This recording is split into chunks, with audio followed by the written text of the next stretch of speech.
Hey, everybody. I'm Susan Lindner, the host of the Innovation Storytellers Show, and it's 3 o'clock in the afternoon, and I am feeling my energy level on low. I'm just about to dive into recording another episode of the Innovation Storytellers Show, and I thought I'd do a little experiment, take a little bit of Magic Mind. I'm going to drink this shot, which is full of fascinating, incredible things like matcha and adaptogens, nootropics, even a little hit of CD and echinacea for my immunity. I'm going to see if I have a little bit more energy by the end of the day and now by the end of the show, and I'll certainly report back to the group. Tastes darn good, which is always a plus. And it does say do more, stress less. So that is my full intention of taking on my next interview. So I'll be back at the end of the show and let you know how I feel. Okay, production team, this is my interview with Paul Orlando from USC.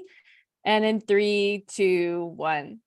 Hey, everybody. Welcome back. I'm Susan Lindner, your host of the Innovation Storytellers Show, now officially part of the LinkedIn Podcast Network.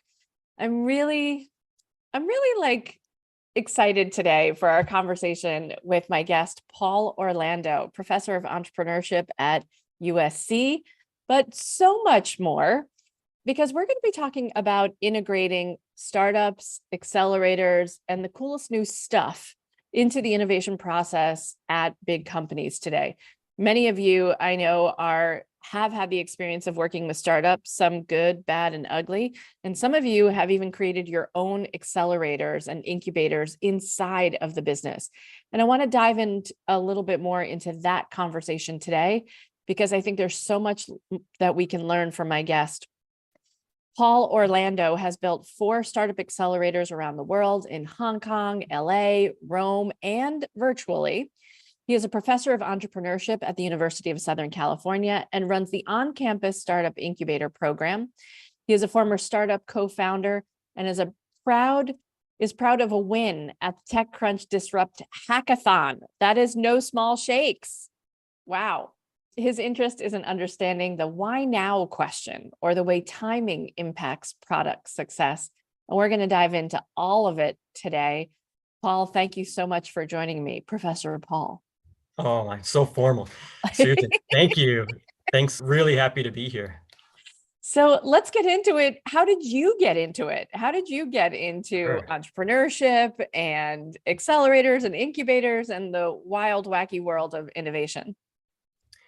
So that is a great question. And it was a pretty natural process for me. I was forced into it, actually. Okay. So I had the experience of, I was working in New York City at the time, working at a consulting firm, and I had the experience of watching that firm on a big trend upward, and we're hiring and the business is going well until one day it wasn't. And this is around the previous financial crash, so around 2008. And so I had the experience of suddenly, well, I could kind of see it coming, but being laid off. And what was I going to do next was the big question. Over the previous months, I had actually been discussing some ideas with a handful of friends. And we knew, hey, at one point or another in our lives, we want to do something. We're not exactly sure what in terms of a new business. We were discussing ideas. There was no catalyst for making at least me go and try it out. And so I was forced into it. And rather than go and look for, at the time, a non-existent job doing what I used to be doing, I started to explore very seriously, and then actually went ahead and we actually started to build what became the startup that we ran, which was a company called ChatFei back then. So I was forced into it. And I'm happy to tell you a little bit more about that process and then what it led to afterwards. Should I just keep going? I guess I should just keep. Yeah. Okay. Tell us. So we became very interested in how specifically voice as a communication medium is, or at least back then, was a little abandoned, it was orphaned. People were increasingly going to text or video, looking at screens. And we thought there was still a lot of power behind the human voice as a way to communicate. And the first iteration of what we built was, you can think of it as a mass consumer way of talking to another person who has the same interest as you. So you can talk about a specific political issue, about sports, about something in current events, and we would match people up. We actually put a lot of research into how do you appropriately match people? What information about them do you want to share or not? Mm-hmm. And then looking at metrics that helped us to understand, was that a good talk? Did they enjoy it? Are they coming back? And the process of building that, and we built the thing from scratch. These days, if you wanted to build what we had done back then, it's a couple days using low code and no code tools. You probably also ask some generative AI for help with the development of the code, and you can be off and running pretty quickly. For Not us, to it mention was the copy, right, on the forward facing side. absolutely, absolutely, Yeah. all of that. So that process has become certainly much faster to do, but we did it the old-fashioned way. And what we discovered was, well, we have something that does intrigue people, and people do enjoy it. And when I would talk about what we were building with other groups of startup entrepreneurs around New York, it would actually typically take over the conversation, because this seemed, just at the time, it seemed so different and it seemed so much like fun. A lot of people tried it out, they signed up. And about a month in, I realized this thing is not going to work out. With all of the positive responses that we received and all of the like, oh, this is so cool, like all of those responses, I realized, in fact, even less than a month, that this was not working out. And for us, it was around a lack of retention. So people would try it out and they wouldn't really keep going back. That forced us to pivot, change our focus. And we ended up turning this into a B2B service. The best use case of this was for a patient population, people going through a serious illness. They are isolated at home. They can't get to an in-person support group. They want to talk to another human being who understands what they're going through. And that's what we ended up shifting to do. And so we worked instead with support group leaders, doctors. We didn't have to worry about how do I sign up all of these individual users, and instead just work with a smaller number of people who had their own user base. Mm-hmm. And that also let us kind of focus in a different way. And it solved the retention problem. It solved a lot of the business model questions that we had at the time. And that's, yeah, that was my first, I'll say, foray into something entrepreneurial. Well, welcome to the world of initial failure, followed by pivot, learning, growth, success, right? This is how we do it. Right. And it certainly happens at the startup scale, but it also happens at the grown-up scale, at the corporate level. So what led you to start creating incubators and accelerators? How did that get going? So it was another natural progression, I'd say. During that time, I started to run very much on the side. I started to run a founders roundtable series in New York.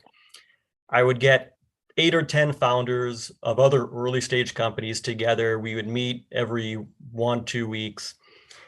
When I first started to do it, the first day, I went in the room with, here's my curriculum.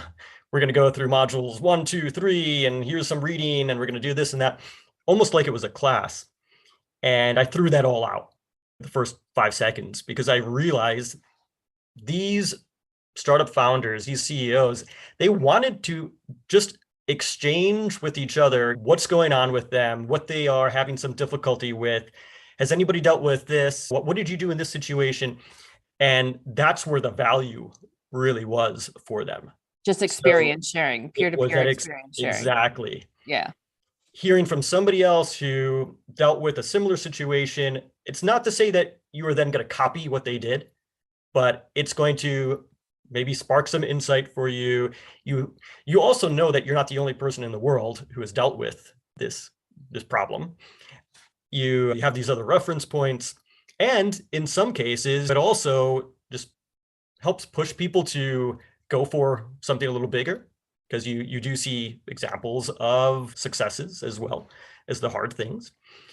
I kept doing that with multiple groups for about 6 months. And over that time, I just realized I want to make this a bigger part of what I do. Mm. At the And were you time, part of, Paul, were you part of the New York Tech meetup and that whole scene? I would go to that. Yes, Uh-huh. I spoke. I never spoke at that one. That was That maybe was at the the time, holy I think the grail biggest one. back That in the was like day. a huge one. Yeah. That was like thousands of people. I Yes. spoke at many other meetups and other events back then, but I realized that I just enjoyed working with founders. I enjoyed helping connect people. I felt at that point I had also personally a little something to share about my own experience. And I was looking for a way to make that a bigger part of what I did. And I was actually thinking, well, maybe I can eventually go and I could join a startup accelerator. And so I was visiting them, I was mentoring at various ones around New York. And the typical accelerator, it's not a huge team. It's not like they are, hiring lots of people all the time. In general, it's a relatively small organization or a kind of a tight-knit organization. I was looking for a new market that I could go into. At that point, New York had about 10 of these programs, and I didn't think, well, if I want to truly do this, I shouldn't really try to build the 11th one here. Maybe I should actually go somewhere where there's demand, but it's not being satisfied. Yeah. So earlier in my career, I had worked in Asia a lot. I'd done a lot of work in China. I had lived in Hong Kong for a number of years. My network was pretty much gone at that point, but I thought, I wonder if there is a potential market for this outside of New York, outside of the US. And so I started looking around.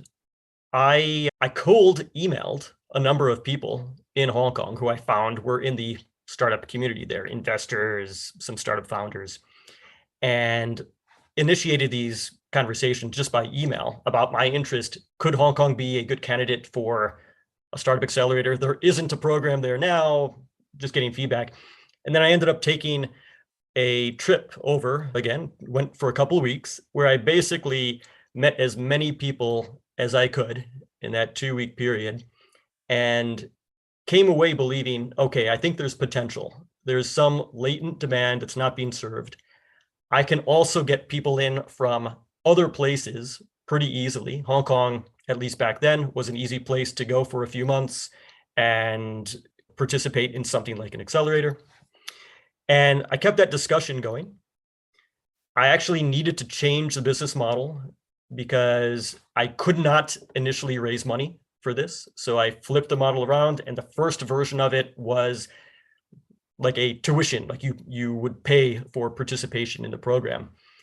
And from doing that first iteration, I was able to demonstrate people were better coming out of this than when they came in.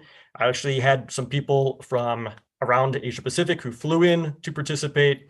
And it was enough to then demonstrate, okay, there's something here. And then from doing that, one of the other people I had gotten to know locally, his company ended up backing the small fund that we then used to invest in 12 companies across 2 cohorts for that first accelerator in Hong Kong. So it was basically those steps, looking for that new market and then just figuring out like how to put this together. And so from Hong Kong, you wind up going back to LA to doing this virtually. Let's shift the conversation a little bit.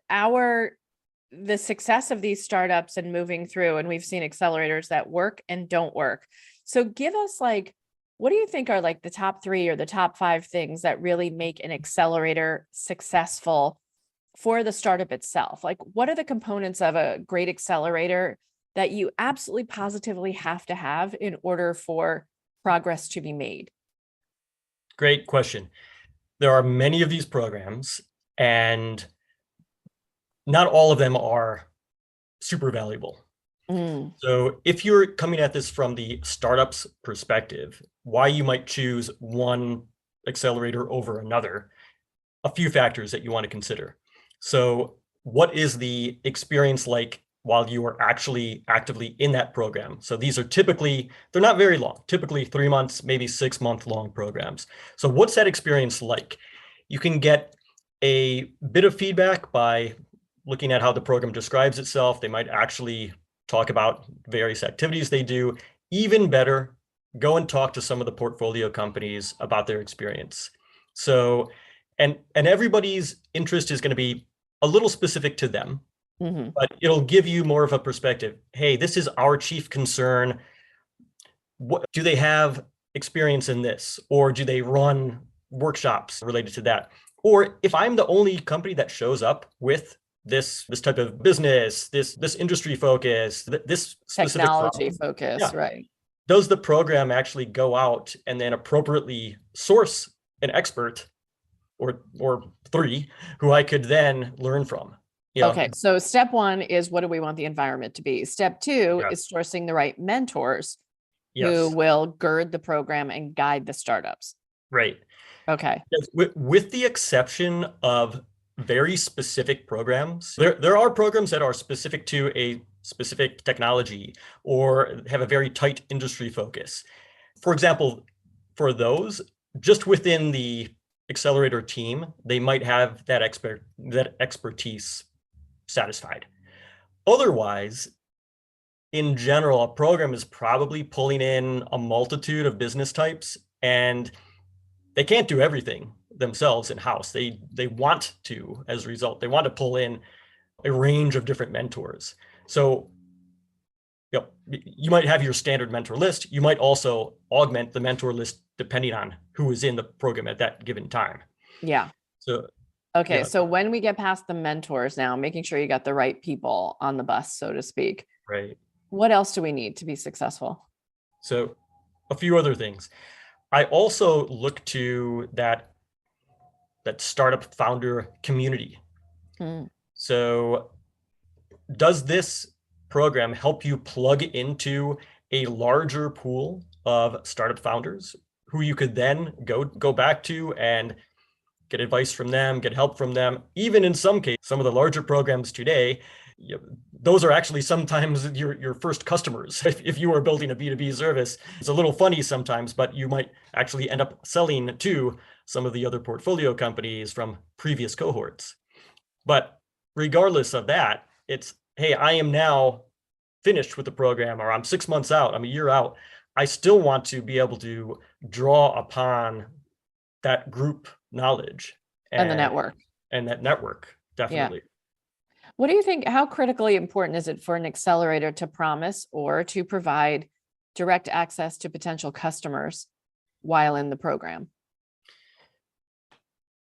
So I would be careful or thoughtful with that. If you promise that, you really need to deliver on it. Because oftentimes accelerators say, we'll put you in direct contact with 10 potential customers, or the flip side of that, 10 potential investors. Right. So, and that's where it's a question of what actually, so there's the promise, but what is actually delivered? So we'll take each of those in turn. So on the investor side, many programs do demo days, or they will bring investors in, or they just have good relationships with investors. The accelerator is a feeder into different VCs, different angels. So when it comes to helping a startup founder get access to potential investors, a program can speed that process up. They can make appropriate introductions. The accelerator management knows or should know where to appropriately introduce people or not. So that is one area where I'd say many programs can help startup founders out. Even if they're not making the introductions, helping prepare those founders to know at what point should I really be actively pursuing investment? How should I tell my story? How should I pitch to these potential investors? What metrics should I be looking at? Is the team appropriate for what we're trying to do? How much should I try to raise in this environment? All things like that. The separate question on introduction to customers is sometimes a little trickier, because I can't necessarily guarantee that. I mean, I might help get somebody in the door, I can't necessarily guarantee that they are actually going to then buy. Right. But And we don't know that, right? But we right. do, I think we do want to feel like, and I've mentored now in 6 different accelerators, most of which are not native English speakers. So they're international companies coming to the United States. Just the ability to get in front of a large corporate and try to sell them or a potential customer, especially in a new market, is so illuminating, I think, for young companies that are really trying to do it. That we certainly can't promise the revenue, but we can promise, I hope, right? I hope some accelerators do that. But do you think that's a prerequisite for a good accelerator experience? I wouldn't call it a prerequisite. I would say if you can deliver on that promise, then you have an even stronger program. Mm, And many of the corporate accelerators that are out there, that is one of the promises they make. They, at least in my experience, that's sometimes a little tricky. Because remember, if this is a short program, it's only a few months long, and I've made this promise, you're going to get access to senior decision makers. We're going to open the doors. We are going to be your first customer. This is a corporate program. What I have seen happen, unfortunately, sometimes is I just can't get on that senior decision maker's schedule. Yes, in theory, I have access to them, but the program is ending in 2 weeks. What's going to happen? So that's where we just need to make sure that we're balancing the needs of those startups or what we were promising them and what we can actually deliver in that time period. Or maybe we have to say, you're still part of the family. You can come back in 6 months when you are ready, or here is a process that will take you through that. And we're not abandoning you on the last day of the program or the demo day. So that's something important as well. yeah. So let's shift gears a little bit and talk about corporates, because part of your consulting work, right, outside of your professorial duties and running the startup and accelerator program at USC, is helping large companies begin to think about, how do I actually create an accelerator program internally? A lot of companies want first dibs, first eyes on the coolest new technologies coming out, and some companies have built it. Other companies say, what do we know about startups? And I've certainly have had guests on this show who said, any startup we've brought in here, we've absolutely destroyed, whether Mhm. it's through cybersecurity concerns, localization concerns, just the scale that we need to work on. It's impossible. No one's here to champion that idea. So Right. give us a lowdown. Like, what do you think about, first of all, who's a good candidate for starting a corporate accelerator? What are some of the considerations that a head of innovation at a large company should be considering before starting an accelerator or an incubator process?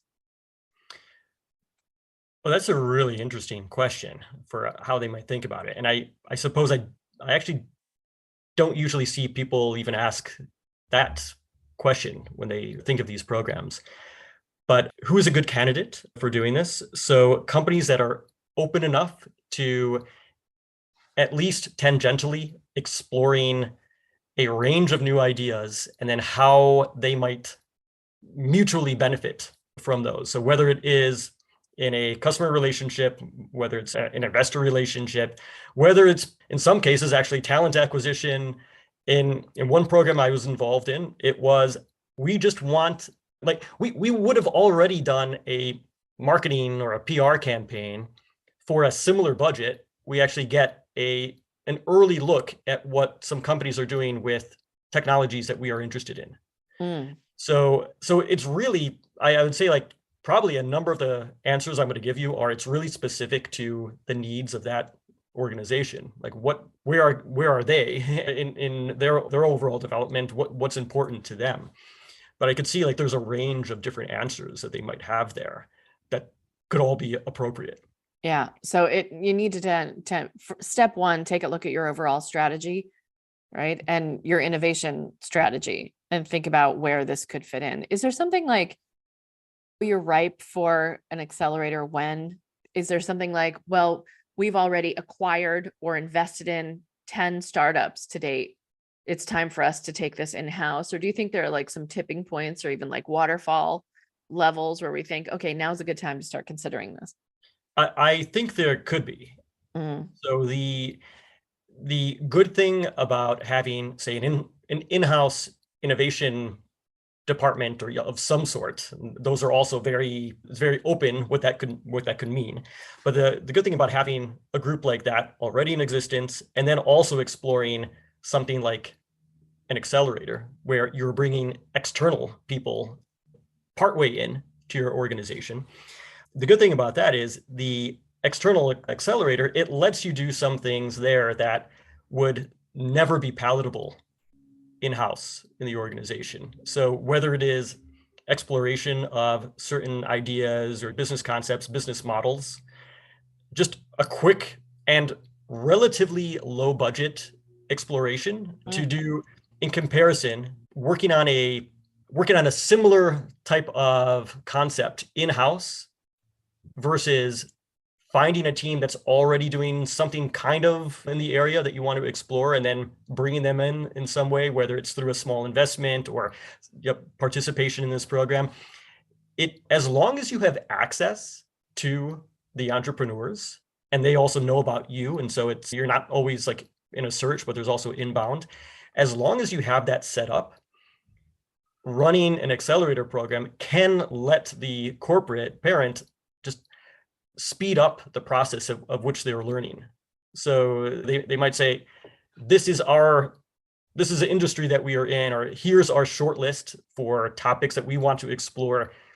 Doing that in-house would mean it's hiring internally, it is larger budgets, it's maybe operating a little safer because this is coming from us, versus I might be able to find 10 companies that are a relative fit for what you're interested in, and you could be working with them much sooner, less expensively, and get results from a team that is full-time working on that specific concept. yeah.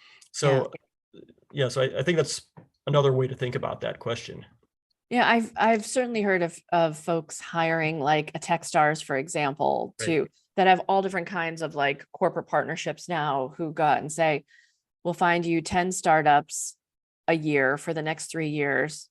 That price tag is exorbitant, in the millions, just to source those young companies. And then the Right. corporates themselves are left to determine, okay, do we or don't we want to work with these technologies, which is a little bit different. It's kind of outsourcing your accelerator experience to some degree, right? Having someone else source it. But I think what I, what I've heard in over 25 years of working with startups is that if there's not a corporate champion inside the company that says, we absolutely positively have to solve this problem, it's costing us X number of dollars, and we don't believe the most effective way to solve that problem is by creating a solution in-house, then the opportunity to create accelerators around a specific set of problems can be the most efficient way to do that when you bring in the right champions and the right startups.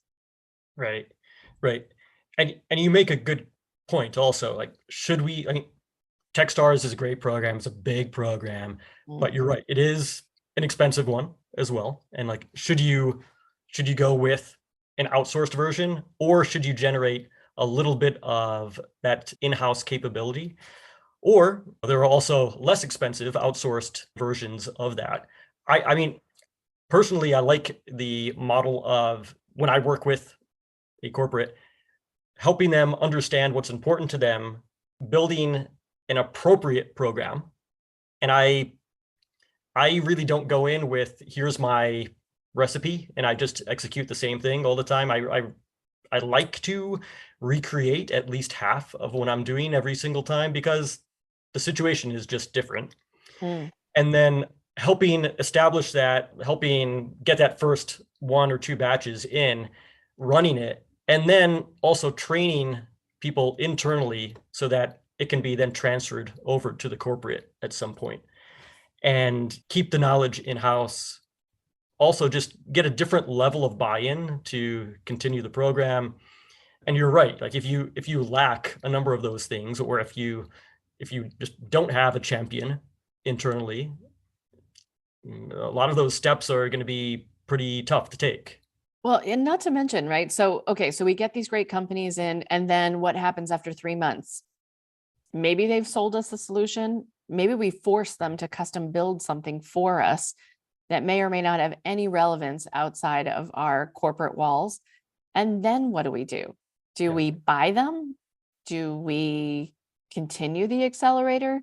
Do we create a new bumper crop to figure out a new set of problems and leave this next one to die on the vine? What happens next after you get three months into your accelerator, 6 months in, and you have a solution? What now? Portfolio management is a piece of what you're talking about, and that is ironically, it's easier for a standalone accelerator to do that than it is for a corporate. So the standalone accelerator, they have a fund from which they are investing in the companies, and typically these are relatively small investments. There's not a lot of due diligence on these companies because you have maybe a couple intakes a year. You're looking at a lot all at once, and you need to make some decisions. And who is a fit? Are we interested in this topic or that? Do we like the team? Is there potential? And the way that an accelerator program eventually succeeds financially is they have exits from the program. But those exits, they take years typically. And if the accelerator is going to be financially successful, you can't go in with a budget to support you for 1 year. You're really talking about 5 years, certainly, to give yourself the chance to have some wins from the companies that you've selected. A lot of these companies are not going to make it. On the corporate side, that same patience also needs to be respected. So one of the challenges, and I also see this from civic run programs where there is a budget from a municipal government or a national government being put into these companies every year.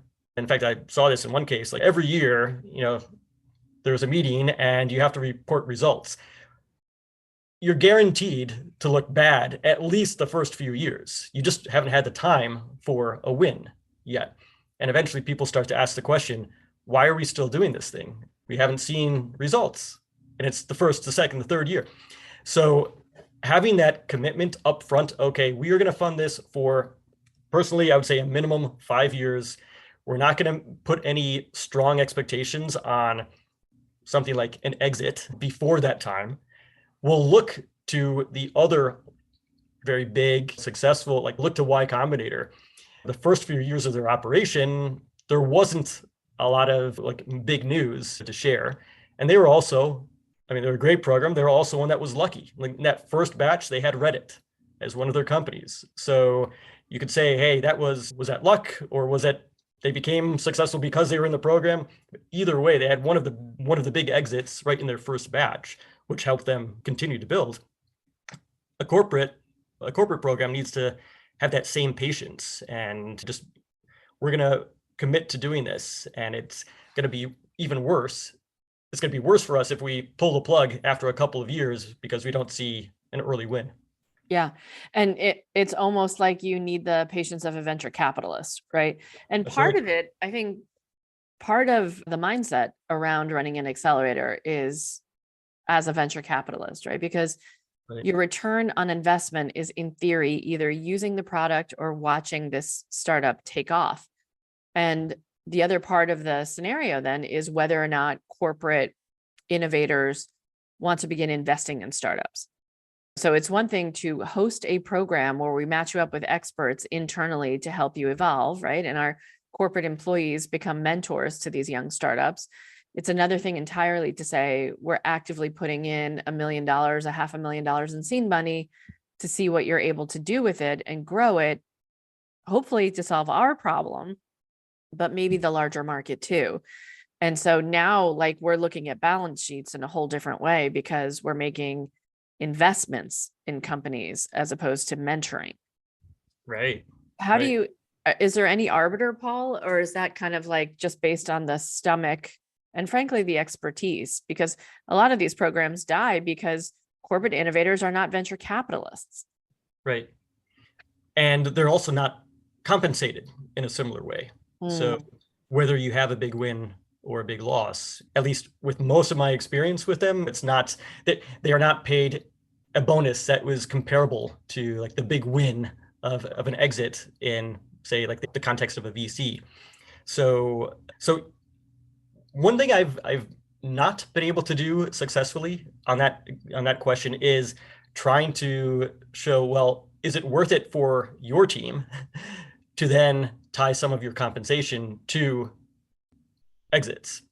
And in other words, do something kind of in the middle of what a VC or an investor might experience. Day to day, I'm taking a lower relative compensation, but when we do have these exits in the future, I'm going to get some piece of that upside that helps people be pretty diligent on the decisions they make. It changes a bit of the incentive structure. But that's often at a conflict to the way the typical corporate is structured. But I mean, you're bringing up all these great points for why it simultaneously makes sense for corporates to want some type of accelerator program, but why it's also difficult for them to actually execute and commit long term. So can you tell us a story, like if I'm a corporate innovator and I'm thinking about starting this, how do I actually get it off the ground? Like, what's the story I need to tell in order to get my CEO, the rest of my team on board, business line leaders who are constantly bitching about a problem that they need solved, that you think gets solved at the start? What's a story that you've heard some of your clients tell about how to do that? Some pieces of that story would be, you have your baseline where you are today and timelines, budgets, or just results of what you're experiencing in your own in-house innovation efforts, and then comparing it to something that you could work towards or you could experience. And so a few of these models, or a few of the, and I would really kind of take this phased approach. You're not going to kick off a super impactful program probably immediately. It's going to be a process. So I would structure this more or less in the following way, where you have an initial period where you are trying to understand what the important questions that you're trying to answer are, whether it's on a kind of a business concept focus, market focus, etc. Then do something lightweight, almost like a pre-accelerator, that would enable you to just get in the game. This could be something as light as you have an event, you sponsor a conference, you get people together in some fashion, and they're sharing what they're working on. Maybe you're sharing what you're doing internally and why you are then going further on this path. With some awareness later on, you can also bring external startups in-house in some way. That doesn't even need to be a formal accelerator yet. That could be, we're going to do a hackathon, we're going to do a workshop, we are going to present to you some of our big business questions and see, is there something on your side, you as the founder, your side, where you think there's something that we could work together on. And then after that, actually trying to structure a more formal program. So ideally by that point, you have awareness, you've already built some of these relationships, getting that set of applications. By then, you kind of know where to go. People know about you. And you've also demonstrated that you're serious about this. You are a good partner. If I'm a founder and I could apply to 1,000 different programs, I actually want you on the top of the list for these other experiences I've already had, or what I've read, what I've heard. And then, kind of like we were discussing earlier, you might then appropriately structure like the formal program. But I think there's a lot that a company can do upfront, and those things I just mentioned, not a lot of commitment to that, both in time and budget. Let's just explore an event. Let's explore even something like an office hours, just an exchange where we talk about what we do. So one of the programs I visited was actually a co-working space that I visited that had in-house corporate residents.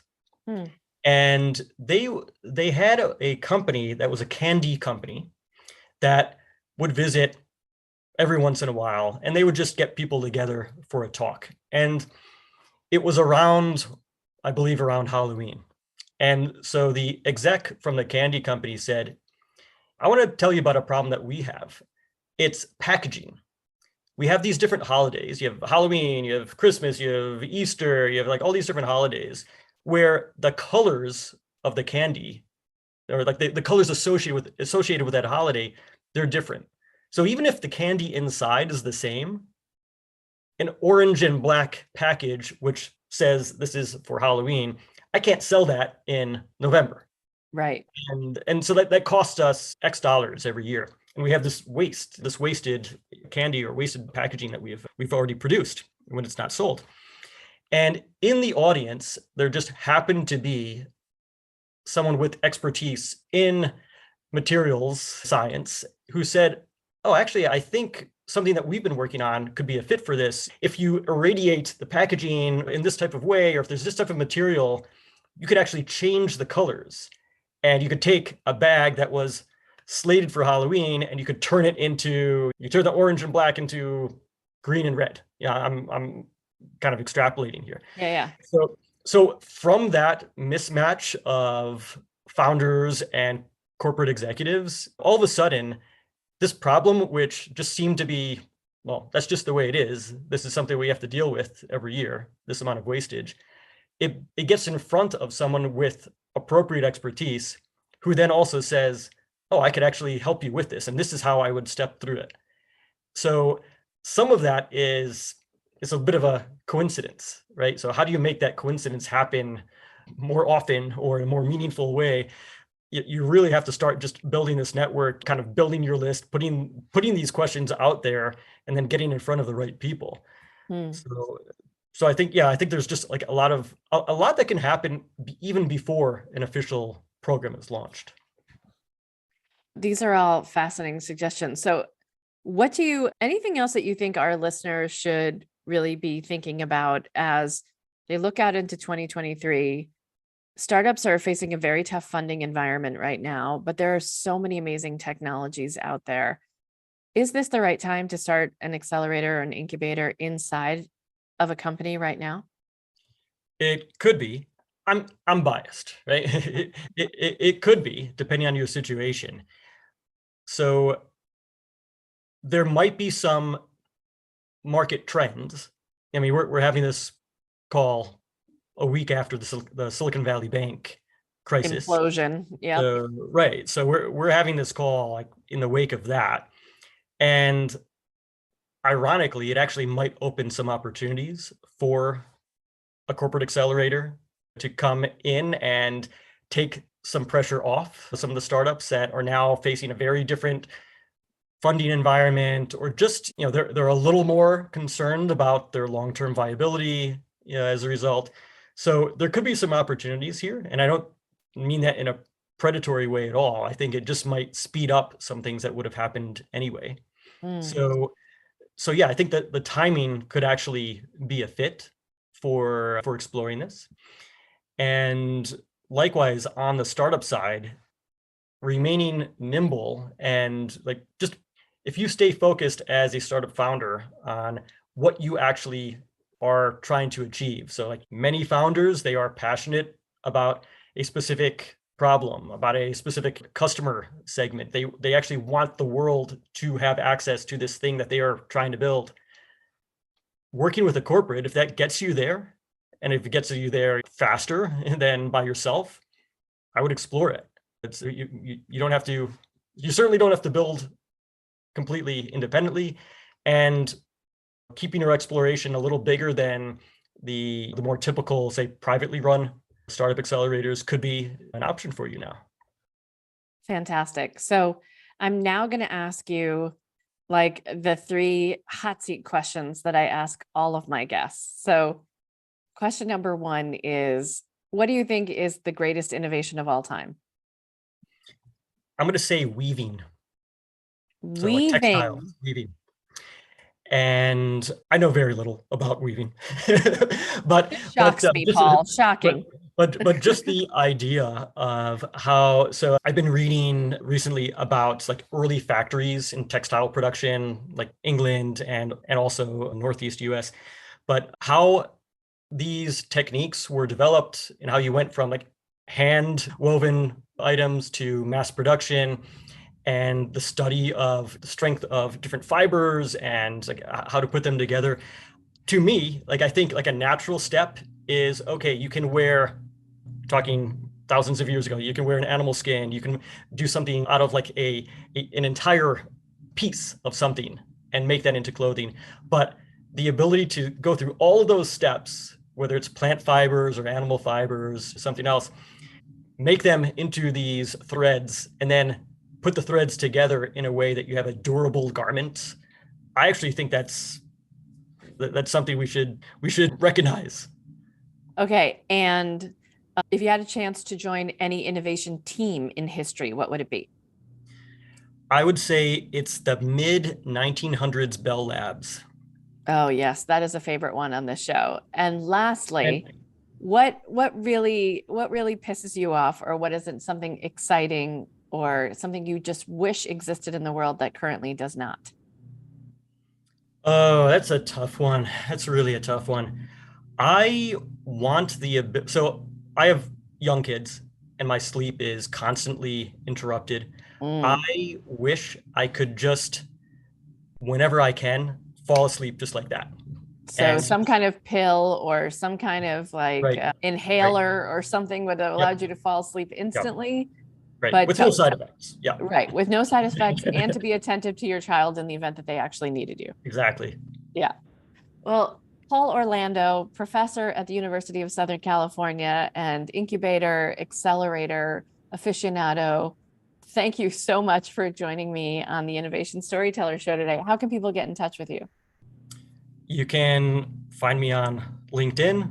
Just search for Paul Orlando or P Orlando. Also on Twitter, P Orlando. And yeah, if anyone is interested in talking further about these topics of corporate innovation, corporate accelerators, how you might work with a program like this or develop one of your own, happy to talk. And like you said at the top of the show, I'm also very interested in this timing question or this why now question.